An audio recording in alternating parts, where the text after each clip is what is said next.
ব্রাজিলে বহু খেলোয়াড় আসবে যাবে, কিন্তু নেইমারের রিপ্লেস কখনো আসবে না। 2010-এর পর ব্রাজিলে বেশ কিছু ট্যালেন্ট আছে, কিন্তু নেইমারের লেভেলে কেউ আসেনি। এমনকি নেইমারের 60% স্কিল কেউ অর্জন করতে পারেনি। নেইমারই।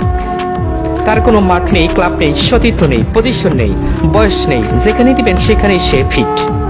প্রতিপক্ষ যত কঠিনই হোক, মাঠে একজন নেইমার থাকলে ফলাফল যে কোনো সময় উল্টে দিতে পারে। নেইমার বহুবার প্রমাণ করেছে।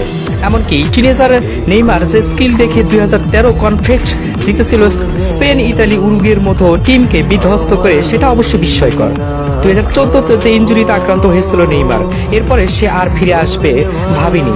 ফিরে এসে বার্সাকে চ্যাম্পিয়ন্স লিগ জিতিয়েছিল। ওটাই ছিল বার্সার শেষ চ্যাম্পিয়ন্স লিগ। 2018 বিশ্বকাপে নেইমারে দেখিয়ে দিয়েছিল তার কারিশমা। 2022-এ ইনজুরি নিয়ে খেললেও সে যা করেছিল সেটা বিস্ময়কর। আসলে তার ভাগ্য এতটাই খারাপ, কি আর বলবো।